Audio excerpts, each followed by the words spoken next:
We are with Jimmy Corderas coming off of WWE's Extreme Rules pay-per-view event from Chicago, Illinois on Sunday night. Let's chat first about the main event. Randy Orton and Seth Rollins. We talked about it last week, Jimmy. They had a number of stipulations attached to this match. How many would they break? The answer was all of them. Yeah, absolutely. And it's almost like you saw this coming. And here's the thing. I didn't have a problem with the match itself. I thought the match was fine. The finish was a little bit convoluted, but the match seemed more about the animosity between Kane and Seth Rollins as opposed to the issue Randy Orton was having with Seth Rollins. I don't know. It just seemed to, the Seth Rollins-Randy Orton issue took a backseat for a little while. My question is why anyone picks a steel cage in this day and age. Well, what does a steel cage entail, Jimmy? It means that somehow, by hook or crook, somebody's getting into the cage. It doesn't matter. Well, they have another pay-per-view in 3 weeks. Do you assume that we're going right back to another match? They're going to do a third straight pay-per-view with Rollins and Orton, or do you see Kane being involved? What do you think is the follow-up coming out of this show? I think it's all of the above. I think you're going to see another match between Rollins and Orton, but maybe Kane gets involved somehow as a special guest referee, and this is Orton's last shot at the title. And here we go again. It's just another example of the lack of depth, not only throughout the entire roster, but at the top of the card as well. Well, and it seems that, you know, when you have pay-per-views so close together, you are going to get a lot of these where it's one match is simply designed to set up the next. Yep. And one match where I'm hoping that this is the end of the feud and it's going off on a high note was Roman Reigns and Big Show. They had a last man standing match. I thought both guys worked very hard in this match. They got 20 minutes out of it. Crowd was into the match, and it was late in the show. I thought this was a very strong performance by both and a great showcase for Roman Reigns. I think it's great for Roman Reigns. This is like 3 pay-per-views in a row now where he showcases talent against 3 very different opponents. So he's showing he can hang with pretty much everybody. And let's just say it, he's proving his critics wrong as far as his in-ring work is concerned. His mic work is going to get better. So, again, we go back to the depth issue, though. Who is next for Roman Reigns on the list? I'm assuming his rivalry here with Big Show is done, but who's next? Again, there's that depth problem. Last man living match with Big Show. They're going to fight to the death at Payback, and then it'll catapult him into the title scene.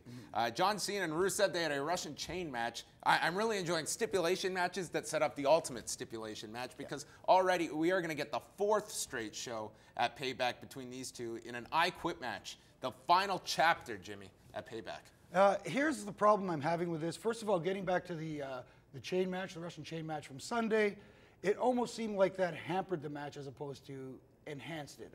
Sometimes too many stipulations thrown into a theme pay-per-view don't help, and I thought this was the case in this match. As far as going forward to an I Quit match and Rusev forcing Lana to go to the Authority to ask for this match, I'm afraid that this is going to lead to a split between Lana and Rusev. And again, where does that leave both individuals? I think they're better as an act working together as opposed to apart. Arnold Skolin will be played by Lana, and Rusev will be Bob Backlund. There you go. With the camel clutch, maybe, no less. Maybe Cena applies the accolade, and we get that famous, the towel being thrown in by Skolin. See, full circle of life, Simba. There you go. Yeah. One match that, you know, didn't have really much build going into it, but the crowd loved this match, and that was the tag title change with the New Day going over Tyson Kidd and Cesaro. I just thought this was a really fun tag match. It was right in the middle of the show, and it turned out fantastic, I thought. Yeah, I think maybe, you know, in hindsight, I'm thinking the title change maybe a little bit early, but the New Day is catching on as heels, and people are getting behind the clapping and the "you suck," you know, kind of stuff. So maybe it's the right choice. Why not strike while the iron's hot? Again, let's see where it goes before we start dissing on it. And final thing is involving Daniel Bryan. They announced late in the day that Bryan was not going to be working the pay-per-view. Instead, Neville stepped in, defeated Bad News Barrett on the kickoff portion of the show.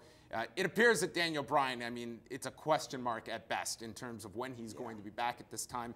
I think in this case, at this point, I think it's probably the wise move to just take the title off of him and let this guy go recover, no matter how long it's going to take, without any timetable necessary of when this guy should be back, because it's clear he shouldn't have been back in January. Yeah, it seems, again, in hindsight, is 2020 returned too soon.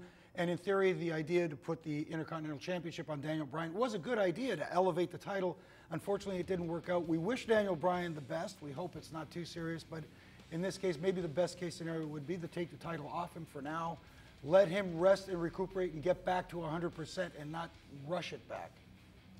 Well, they have many shows to fill. We will see how many Daniel Bryan is going to actually miss. The WWE is back on pay-per-view May the 17th with Payback. For Jimmy Corderas, I'm John Pollock, and catch the Law each and every Sunday night, 11 p.m. Eastern Time at FightNetwork.com.